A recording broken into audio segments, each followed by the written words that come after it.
Slogan বন্ধ, slogan বন্ধ, হাতে সময় কম, স্লোগান বন্ধ, সব স্লোগান বন্ধ। সবাই বসেন, বসেন। ধন্যবাদ। স্লোগান ধরেন, জয় বাংলা, জয় বঙ্গবন্ধু। সবাই শান্ত হয়ে বসুন। বিসমিল্লাহির রহমানির রহিম।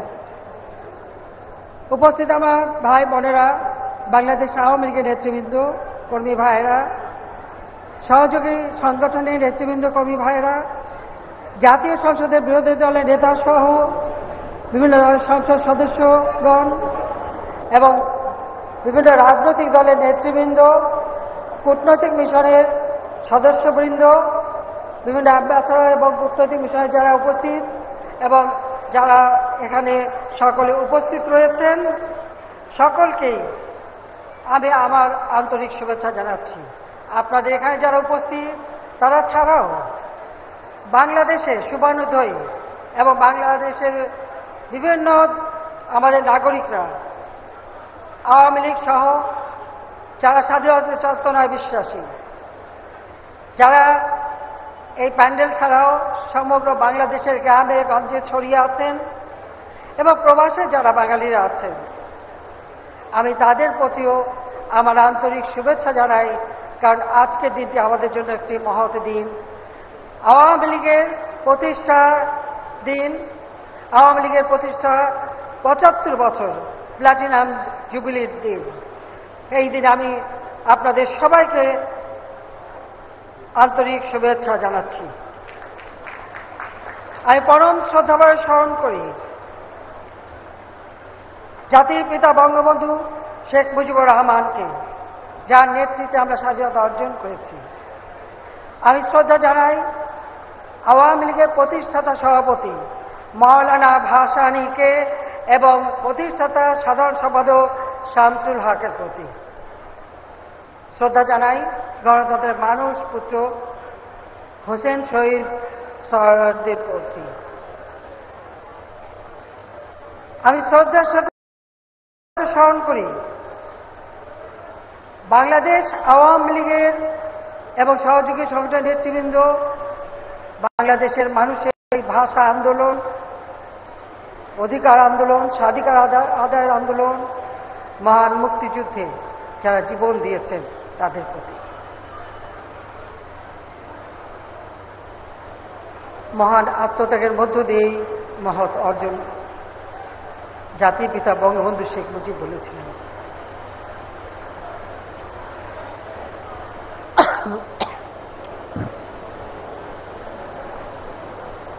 তার নেতৃত্বে আমরা স্বাধীনতা পেয়েছি,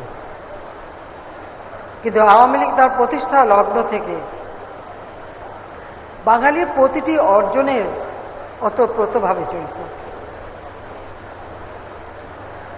মাতৃভাষায় আজকে আমরা কথা বলি, মাতৃভাষায় কথা বলার অধিকার ২১শে ফেব্রুয়ারিকে শহীদ দিবস হিসেবে ঘোষণা, শহীদ মিনার নির্মাণের প্রকল্প গ্রহণ, ২১শে ফেব্রুয়ারি আন্তর্জাতিক মাতৃভাষা দিবস হিসেবে স্বীকৃতি অর্জন, সবই কিন্তু আওয়ামী লীগের অবদান। আওয়ামী লীগই দেশে এবং জাতীয় আন্তর্জাতিকভাবে সংগ্রামের মধ্য দিয়ে, ত্যাগের মধ্য দিয়ে এই অর্জন নিয়ে এসেছে। জাতির পিতা প্রদত্ত ৬ দফা আন্দোলন, ৬ দফার ভিত্তিতে ৭০-এর নির্বাচন, সেই নির্বাচনে গোটা পাকিস্তানের জয়লাভ, ক্ষমতা হস্তান্তর না করার কারণে অসহযোগ আন্দোলনের ডাক, ৭১ সালে ৭ই মার্চে সেই ঐতিহাসিক ভাষণ, যে ভাষণে জাতির পিতা বলেছিলেন এবারের সংগ্রাম আমাদের মুক্তির সংগ্রাম, এবারের সংগ্রাম আমাদের স্বাধীনতা সংগ্রাম। এই সরহদ্দি উদ্যানেই সেই ঐতিহাসিক ভাষণ দিয়েছিলেন, যে ভাষণ মহান মুক্তিযুদ্ধের মানুষকে উদ্বুদ্ধ করেছিল। ২৬শে মার্চ ৭১ যখন 25শে মার্চ হানাদার বাহিনী গণহত্যা শুরু করে, 26শে মার্চ প্রথম প্রহরে জাতির পিতা বঙ্গবন্ধু শেখ মুজিব স্বাধীনতার ঘোষণা দেন। 16ই ডিসেম্বর আমরা স্বাধীনতা অর্জন করি। জাতির পিতা স্বাধীনতা ঘোষণা দেওয়ার পরে নির্বাচিত প্রাদেশিক এবং জাতীয় পরিষদের সদস্যরা তারা সরকার গঠন করে। 10ই এপ্রিল 1971 সালে প্রথম স্বাধীন গণপ্রজাতন্ত্রী বাংলাদেশের প্রথম সরকার গঠিত হয় 17ই এপ্রিল মুজিবনগরে। সেই সরকার শপথ নেন। যেহেতু 26শে মার্চ জাতির পিতাকে স্বাধীনতার ঘোষণা দেওয়ার সাথে সাথে গ্রেপ্তার করে নিয়ে যাওয়া হয়, জাতির পিতার সাথীরা তার সেই দিন এই প্রবাসে সরকার গঠন করে এই বাংলার মাটিতে মেহেরপুরের আম্রকাননে প্রথম গণপ্রজাতন্ত্রী বাংলাদেশ সরকারের শপথ অনুষ্ঠিত হয়। জাতির পিতা বঙ্গবন্ধু শেখ মুজিব, রাষ্ট্রপতি সৈয়দ নজরুল ইসলাম উপরাষ্ট্রপতি, তাজউদ্দিন আহমেদ প্রধানমন্ত্রী সহ মন্ত্রী পরিষদ গঠিত হয়। বঙ্গবন্ধু শেখ মুজিবের অবর্তমানে সৈয়দ নজরুল ইসলামের নেতৃত্বে তিনি অস্থায়ী রাষ্ট্রপতি হিসেবে দায়িত্ব পালন করেন। 1757 সালে 23শে জুন সেই পলাশী আম্রকাননে যে স্বাধীনতার সূর্য অস্তমিত হয়েছিল, 1949 সালে 23শে জুন ঢাকার কেম দাস লেনের রোজ গার্ডেন নামে যে বাড়িটি, সেখানে বসে প্রথম আওয়ামী লীগ প্রতিষ্ঠা লাভ করে। আর এই আওয়ামী লীগের নেতৃত্বেই এই বাংলাদেশ স্বাধীনতা অর্জন করেছে সেই মেহেরপুরের আম্রকাননে। ওই যেখানে চক্রান্ত হয় সেই কুটিবাড়ি কিন্তু ওখান থেকে বেশি দূরে নয়।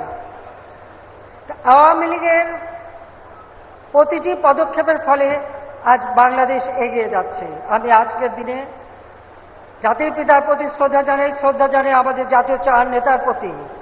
1975 সালে 15 আগস্ট জাতির পিতা বঙ্গবন্ধু শেখ মুজিবকে নির্মমভাবে হত্যা করা হয়। সংবিধান লঙ্ঘন করে অবৈধভাবে ক্ষমতা দখলে পালা শুরু হয়। 3রা নভেম্বর 71 সাল ঢাকা কেন্দ্রীয় কারাগারে সৈয়দ নজরুল ইসলাম, তাজউদ্দিন আহমেদ, মনসুর আলী এবং কামরুজ্জামানকে নির্মমভাবে হত্যা করা হয়। আমি তাদের প্রতি শ্রদ্ধা জানাই। মহান মুক্তিযুদ্ধে 30 লক্ষ শহীদ আত্মাহুতি দিয়েছে, তাদের প্রতি শ্রদ্ধা জানাই। হানাদার পাকিস্তানি বাহিনীর হাতে নির্যাতিত আমার মা বোনের, যাদের স্বাধীনতার পর উদ্ধার করা হয়েছিল, আমি মা বোনদের প্রতি আমার শ্রদ্ধা জানাই। বাংলাদেশ আওয়ামী লীগ সবসময় মানুষের সুখে দুঃখে জনগণের পাশে। আজকে মানুষের দেশের বাংলাদেশের মানুষের বাঙালির যতটুকু অর্জন, সে অর্জনটুকু আওয়ামী লীগের দ্বারাই। কিন্তু বারবার এই দলের উপর এসেছে, বারবার এই দলকে খণ্ড বিখণ্ড করা হয়েছে, বারবার এই দলের নিচ্ছিন্ন করবার চেষ্টা করা হয়েছে।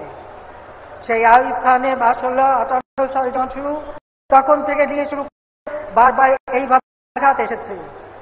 কিন্তু আওয়ামী লীগ গণমানুষের সংগঠন, আওয়ামী লীগ জনগণের অধিকার আদায়ের সংগঠন, আওয়ামী লীগ জনগণের আর্থসামাজিক উন্নতি করার সংগঠন। কাজে বারবার আঘাত এসেও এই সংগঠনকে কোনো ক্ষতি করতে পারে নাই। ফিনিক্স পাখির মতো যেমন সেই পুড়িয়ে ফেলার পরেও ভস্ম থেকে জেগে ওঠে, এই আওয়ামী লীগ ঠিক সেইভাবেই জেগে উঠেছে। খুব বেশি দিনের কথা না, 2007 সালেও চেষ্টা করা হয়েছিল আওয়ামী লীগ নিশ্চিন্ন করে দিয়ে নতুন কিংস পার্টি গড়ে তুলবে, সেটাও সফল করতে পারেনি। তার কারণ আওয়ামী লীগের মূল শক্তি হচ্ছে বাংলাদেশের জনগণ, সাধারণ জনগণ, তৃণমূলের মানুষ। আওয়ামী লীগের অগণিত কর্মী, আদর্শের সৈনিক, এই সৈনিকরা কখনো পরাভব মানে না, মাথা নত করে না। হয়তো কখনো কখনো কোন নেতারা ভুল করেছেন, কেউ মনে করেছেন আওয়ামী লীগে থাকতে তারাই বড় নেতা, দলের থেকে নিজেকে বড় মনে করে কেউ দল ছেড়ে গিয়ে অন্য দল করেছেন, কেউ দল ছেড়ে চলে গিয়েছেন, কিন্তু তারা ভুল করেছেন। কেন? আপনারা দেখেন আকাশে মিটিমিটি তারা জ্বলে, তারা আলোকিত হয় কার দ্বারা? সূর্যের আলোতে আলোকিত হয়। যে সকল নেতারা ভুল করেছিলেন, তারা ভুলে গিয়েছিলেন, তারা আলোকিত এই আওয়ামী লীগের নেতৃত্বে ছিলেন বলেই এখান থেকে চলে যাবার পর ওই তারা আর জ্বলে না, তারা আস্তে আস্তে নিবু নিবু কেউ কিছু মিটেই গেছে। কেউ ভুল বুঝে হয়তো ফেরত এসেছে, আমরা নিয়েছি। আবার কেউ এখনো বিভিন্নভাবে আওয়ামী লীগ সরকার পতন, ধ্বংস, নানা জল্পনা কল্পনা করে যাচ্ছে। কিন্তু আওয়ামী লীগ প্রতিষ্ঠা লাভ করেছেই তো বাংলার মানুষের ভাগ্য পরিবর্তনের জন্য, যা আমরা প্রমাণ করেছি। ৭৫-১৫ আগস্টের পর বারবার ক্ষমতা বদল হয়েছে, কিন্তু প্রত্যেক ক্ষমতা বদল হয়েছে হয় অস্ত্রের মাধ্যমে, ষড়যন্ত্রের মাধ্যমে। জনগণের গণতান্ত্রিক অধিকার ছিল না, জনগণের খাদ্য, বাসস্থান, আহার, বাসস্থান, চিকিৎসা, শিক্ষা কোনো ভাগ্যই পরিবর্তন করতে তারা পারেনি। নিজেদের বিলাসিতা, অর্থ সম্পদ বানানো, অর্থ পাচার, দুর্নীতি, সন্ত্রাস, জঙ্গিবাদ, খুন খারাপি, অস্ত্রের ঝনঝনানি, শিক্ষা প্রতিষ্ঠানে অস্ত্রের ঝনঝনানি, এটাই ছিল তাদের কাজ। ওই অস্ত্র দিয়ে, অর্থ দিয়ে, মেধাবীদের, ছাত্রদের বিপদে দিয়ে ওখানেই তারা ক্ষমতার ভিত্তি তৈরি করতে চেয়েছিল, কিন্তু ব্যর্থ হয়েছে তারা। তারা ভুলে গেছে জনগণের শক্তি অপরিসীম শক্তি, আর আওয়ামী লীগ জনগণের শক্তিতেই বিশ্বাস করে। আর তাই ৯৬ সালে সরকার এসে আমরা অনেক দূর এগিয়েছিলাম, কাজ করেছি। বাংলাদেশের মানুষ প্রথম উপলব্ধি করতে পেরেছিল একটি দলের কাজ হচ্ছে জনগণের সেবা করা। ঠিক স্বাধীনতার পর যখন আমার বাবা জাতির পিতা বঙ্গবন্ধু শেখ মুজিব তিনি ফিরে আসেন সেই পাকিস্তানি কারাগার থেকে, ৭২ সালে দায়িত্ব নেন, ১০ই জানুয়ারি তিনি ফিরে এসেছিলেন। এই শরৎদি উদ্যানেই তিনি ভাষণ দিয়ে কিভাবে একটি স্বাধীন রাষ্ট্র গঠিত হবে, কিভাবে এই দেশ চলবে, সেই দিক নির্দেশনাও দিয়েছিলেন। এবং সেই মোতাবেক সময় পেয়েছিলেন মাত্র ৩ বছর ৭ মাস। যুদ্ধ বিধ্বস্ত দেশ, শোষিত বঞ্চিত দরিদ্র মানুষের হাহাকার, ওই অবস্থায় দেশকে গড়ে তুলে তিনি স্বল্পোন্নত চেয়ে উন্নীত করেছিলেন। স্বল্পোন্নত দেশে মাত্র ৩ বছরের মধ্যে উন্নীত করা পৃথিবীর ইতিহাসে কেউ করতে পেরেছে বলে আমি জানি না, কিন্তু বঙ্গবন্ধু শেখ মুজিব করতে পেরেছিলেন, কারণ এই সংগঠন ছিল সবসময় বঙ্গবন্ধুর পাশে। যুদ্ধের পর বাড়ি বাড়ি খাবার পৌঁছানো, রিলিফ পৌঁছানো, পায়ে হেঁটে, নৌকায় করে, এই আওয়ামী লীগের নেতৃবৃন্দই তারাই এই কাজ করেছে, তারাই পাশে দাঁড়িয়েছে গণমানুষের, যে কারণে এটা সম্ভব হয়েছিল। কিন্তু এরপর আমরা যদি দেখি ২১ বছর ইতিহাস, পিছনে চলে যাওয়ার ইতিহাস, বঞ্চনার ইতিহাস, ক্ষুধার্ত নরনারীর হাহাকার ইতিহাস, দুর্ভিক্ষের ইতিহাস, জঙ্গিবাদ সন্ত্রাসের ইতিহাস। ২০০৮ সালের নির্বাচন, আওয়ামী লীগ এককভাবে ২৩৩টা আসন পেয়েছিল। বাংলাদেশের জনগণ আস্থা রেখেছিল আওয়ামী লীগের উপর। এরপর আর পিছনে ফিরতে হয়নি। এরপরে হচ্ছে বাঙালির এগিয়ে যাবার পালা। এবং আজকে ২০২৪-এ দাঁড়িয়ে বলতে পারি যে আমরা যে ঘোষণা দিয়েছিলাম ডিজিটাল বাংলাদেশ করব, আমরা করেছি। দারিদ্র্যের হার কমিয়েছি। আমরা দেশের মানুষের ভাগ্য পরিবর্তনে যে কাজ করেছে, আজকের বাংলাদেশ বিশ্বে মর্যাদা পেয়েছে। আমি একটু বলতে চাই, যেখানে দারিদ্র্যের হার ২০০৬ সালেও ছিল ৪১.৫১%, সেটা আমরা কমিয়ে এনেছি ১৮.৭%। যেখানে অতি দরিদ্রের হার ২৫.১% ছিল, তা আমরা নামিয়ে এনেছি ৫.৬%। ইনশাআল্লাহ আর কোনো অতি দরিদ্র বলে বাংলাদেশে কেউ থাকবে না। সেই লক্ষ্য নিয়ে আমরা কাজ করে যাচ্ছি। মানুষের আয়ুষ্কাল ২০০৬ ছিল ৫৯ বছর, আজকে তা ৭২.৮, প্রায় ৭৩ বছরে উন্নীত হয়েছে। আমাদের মানুষের সুপেয় পানির ব্যবস্থা, মাত্র ৫৫% মানুষ পানি পেত, 98.8%, 98.8 মানুষ সুপেয় পানি পেতে পারে, সেই ব্যবস্থা গ্রামগঞ্জে আমরা নিয়ে গেছি। স্যানিটারি ল্যাট্রিন যা ছিল মানুষ ব্যবহার করত, এখন 97.32%, 2 গুণেরও বেশি আমরা বৃদ্ধি করেছি। মৃত্যু হার যেখানে প্রতি 1000-এ 84 জন ছিল, আজকে তা কমে 21 জন, 4 গুণ আমরা হ্রাস করেছি। মাতৃ মৃত্যু হার প্রতি লক্ষে 370 জন হতো, আজকে তা 156 জন, 2.5 গুণ আমরা কম করতে পেরেছি। পাশাপাশি কথা দিয়েছিলাম ঘরে ঘরে বিদ্যুৎ দেব, আজকে আমরা ঘরে ঘরে বিদ্যুৎ দিতে সক্ষম হয়েছি, যেখানে বিদ্যুৎ উৎপাদন যা আমরা পেয়েছিলাম মাত্র 3,782 মেগাওয়াট, আজকে প্রায় 30,000 মেগাওয়াটের কাছাকাছি বিদ্যুৎ উৎপাদনের সক্ষমতা অর্জন করেছি। আমাদের বিদ্যুৎ সুবিধা শতভাগ। আমাদের সাক্ষরতার হার 96 সালে পেয়েছিলাম 45 ভাগ, বৃদ্ধি করেছিলাম 65.5 ভাগ। 8 বছর সরকার এসে দেখি সেই 5 ভাগে নেমে গেছে। আমাদের প্রচেষ্টার ফলে আজকে সেই সাক্ষরতার হার 76.8%-এ উন্নীত করতে সক্ষম হয়েছি।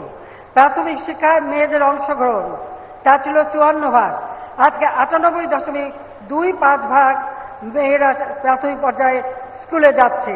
আর এখানে আরেকটি কথা না বলেই পাচ্ছি না, স্কুলে যাওয়া, পরীক্ষায় পাশ করা মেয়েরা কিন্তু এখন আমাদের দেশে ছেলেদের থেকে বেশি, এটা হলো বাস্তব। ছেলেদের এখন বেশি, মেয়েরা পড়াশোনার দিকে মনোযোগী। আমি ছেলেরা বলবো যে তাদেরও এখন পড়াশোনায় মনোযোগী হতে হবে। কারিগরি শিক্ষা বলতে গেলে শূন্যের কথাই ছিল, 0.8% ছিল, আজকে আমরা তা 22 গুণ বৃদ্ধি করেছি। আমরা চাই এটা আরো বেশি বৃদ্ধি পাক। সাধারণ শিক্ষার সাথে কারিগরি শিক্ষা, ভোকেশনাল ট্রেনিং, আমরা স্কিলড লেবার, স্মার্ট পপুলেশন গড়ে তুলতে চাই। প্রাথমিক শিক্ষায় 49 ভাগ ঝরে পড়া ছিল, তা কমে গেছে, এখন আমরা 4 গুণ কমিয়ে ফেলেছি। এইভাবে দেশের প্রত্যেকটা ক্ষেত্রে আমরা উন্নতি করেছি। খাদ্য নিরাপত্তা নিশ্চিত করা আমাদের লক্ষ্য ছিল। 96 সালে 40 লক্ষ মেট্রিক টন খাদ্য ঘাটতি ছিল, আমরা সেটা উন্নীত করে খাদ্যের স্বয়ংসম্পদা অর্জন করেছিলাম। যেখানে মাত্র 79 লক্ষ মেট্রিক টন ছিল, সেখানে 1,79 লক্ষ মেট্রিক টনে আমরা উন্নীত করে যাই। তারপরে যখন আবার আমরা ক্ষমতা আসি 2009, তখন আবার দেখি তা মাত্র 1,80 লক্ষ মেট্রিক টন খাদ্য উৎপাদন হয়, দানাদার শস্য। আজকে তা 4 গুণ বৃদ্ধি পেয়ে 4,92,16,000 মেট্রিক টনে বৃদ্ধি উন্নীত হয়েছে। মাছ উৎপাদন যা ছিল মাত্র 21.30 লক্ষ মেট্রিক টন, আজকে তা আমরা 53.14 লক্ষ মেট্রিক টন, অর্থাৎ 53,14 লক্ষ মেট্রিক টন, 2.5 গুণ আমরা বৃদ্ধি করেছি। তাছাড়া গবাদি পশু সেটাও আমরা 2 গুণ বৃদ্ধি করেছি। পোলট্রি 4 গুণ বৃদ্ধি করেছি। চা উৎপাদন 2 গুণ বৃদ্ধি করেছি। লবণ উৎপাদন 3 গুণ বৃদ্ধি করেছি। দুধ উৎপাদন 7 গুণ বৃদ্ধি করেছি। মাংস উৎপাদন 8 গুণ বৃদ্ধি করেছি। ডিম উৎপাদন 4 গুণ বৃদ্ধি করেছি। অর্থাৎ প্রতিটি ক্ষেত্রেই বাংলাদেশ এগিয়ে যাচ্ছে। বাংলাদেশের মানুষ তাদের মৌলিক চাহিদা পূরণ করতে পারুক, সেটাই আমাদের লক্ষ্য। আর সেই লক্ষ্য নিয়েই আমরা কাজ করে যাচ্ছি।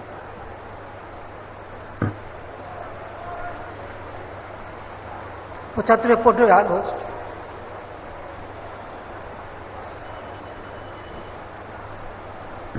আমার ছোট বোন আমি বিদেশে ছিলাম। যেদিন শুনলাম আমাদের কেউ নেই, বাবা মা ভাই সবাইকে নির্মমভাবে হত্যা করা হয়েছে। আমার মা বেগম ফজিলাতুন্নেসা, আমার ছোট 3 ভাই, মুক্তিযোদ্ধা ক্যাপ্টেন শেখ কামাল, মুক্তিযোদ্ধা লেফটেন্যান্ট শেখ জামাল। আমার ছোট্ট ভাইটি বয়স মাত্র 10 বছর, রাসেল, সেই শিশুটিও রেহাই পায়নি। কামাল জামালের নবপরিণীত বধূ সুলতানা এবং পারভিন জামাল বলছি। মাত্র কিছুদিন আগেই তাদের বিয়ে হয়। তাদের হাতে মেহেদির রং তখনও মোছেনি, কিন্তু তাদের বুকের রক্তে সেই মেহেদির রং ঢেকে যায়। আমার একমাত্র চাচা, তিনি পঙ্গু ছিলেন, মুক্তিযোদ্ধা ছিলেন, তাকেও খুনিরা রেহাই দেয়নি।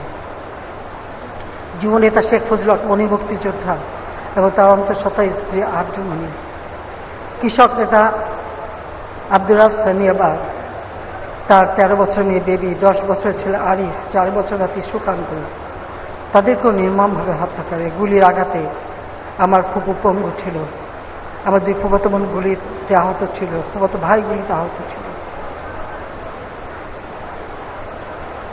আব্দুর রাব সানিয়াবাগ তিনিও একজন মুক্তিযোদ্ধা সংগঠক ছিলেন। এইভাবে 15 আগস্ট সমস্ত আপন জনকে হারায়। আমরা জার্মানিতে তখন আমরা আশ্রয় পেয়েছিলাম ভারতে, দেশে আসতে পারিনি। তখন জিয়াউর রহমান ক্ষমতায় অবৈধভাবে এসে ক্ষমতা দখল করেছে, আমাদের আসতে দেবে না।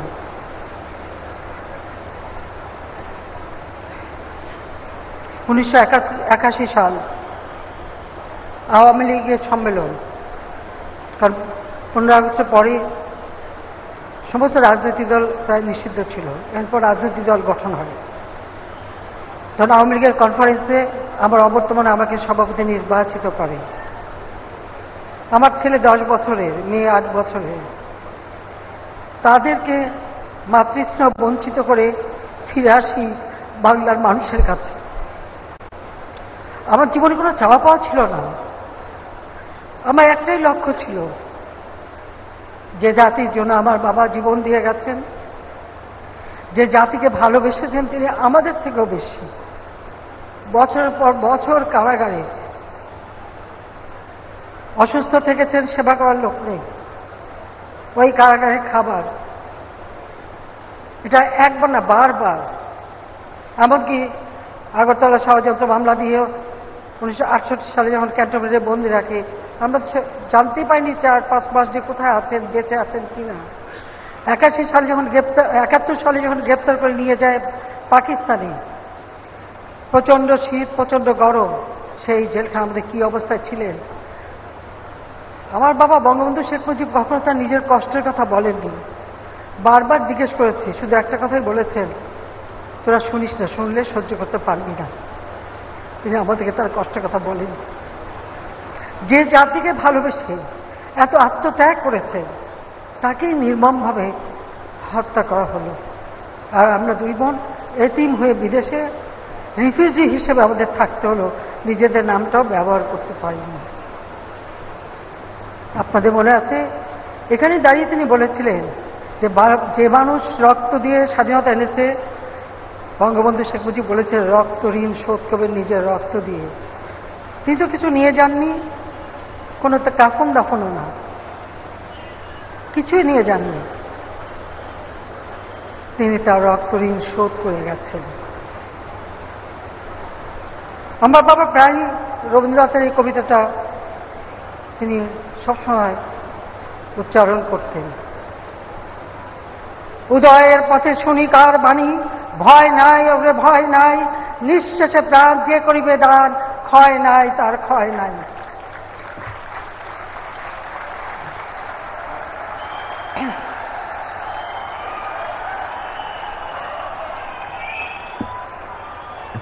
আমি এখন মাঝে মাঝে ভাবি,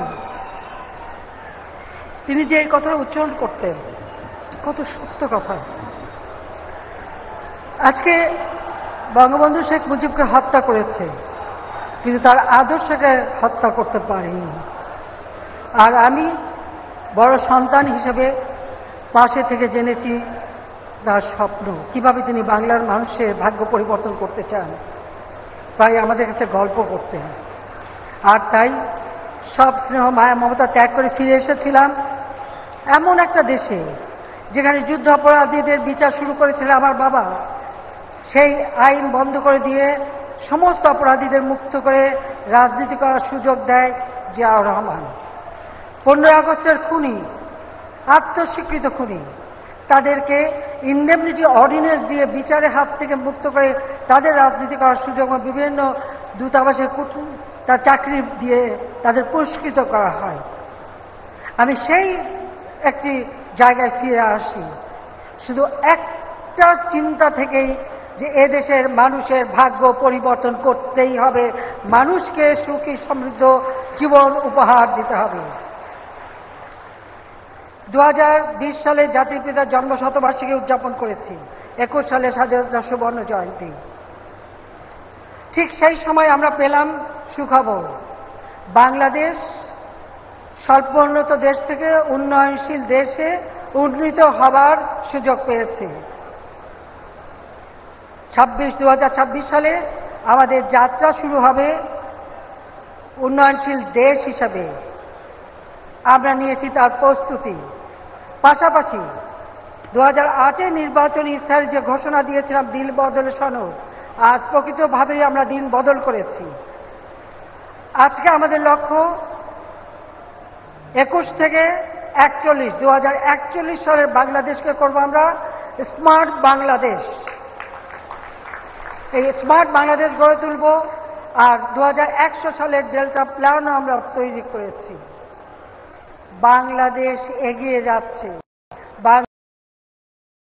বাংলাদেশ এগিয়ে যাবে। আওয়ামী লীগ এদেশের মানুষের ভাগ্য পরিবর্তন করে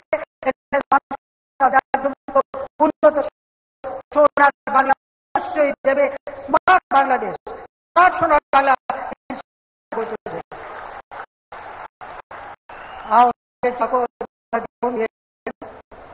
তাদের সকলের প্রতি আমার শ্রদ্ধা জানাই। সেই মহান আত্মত্যাগের মধ্য দিয়ে আজ দেশকে এগিয়ে নিয়ে যাচ্ছে। আমার একটাই আবেদন থাকবে, আমাদের প্রতিটি নেতা কর্মী সংগঠন সংগঠিত করতে হবে। রাজনীতিবিদের জীবনে সংগঠন হচ্ছে সবচেয়ে শক্তিশালী। যদি সংগঠন শক্তিশালী হয় আর দেশের গণমানুষের যতই ষড়যন্ত্র, হ্যাঁ কাছে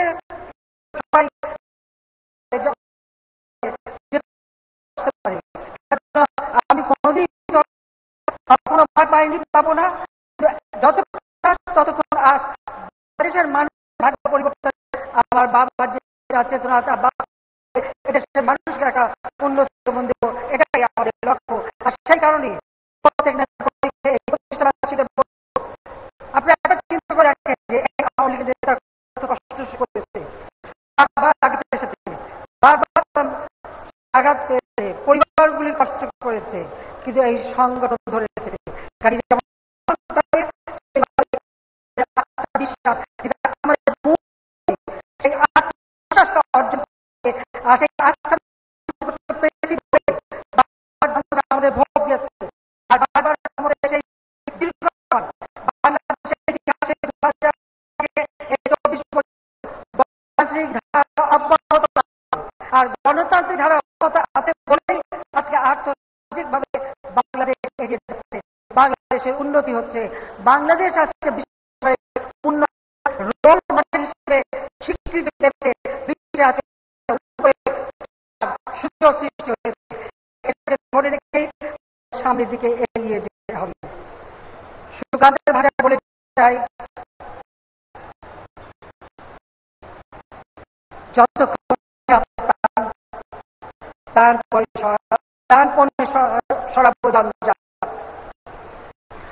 যখন দেহে আছে প্রাণ, প্রাণ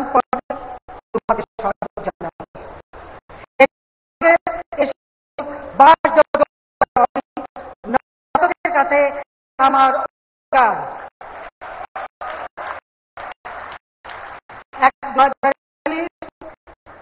2100 ততদিন হয়তো বেঁচে থাকবো না, কিন্তু আজকে যারা আজকে যে বাংলাদেশের সৈনিক হবে, আমরা জনগোষ্ঠী করে তুলব, স্মার্ট সরকার,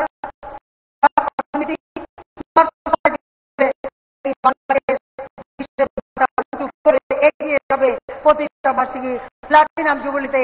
এইটাই আমাদের প্রতিজ্ঞা।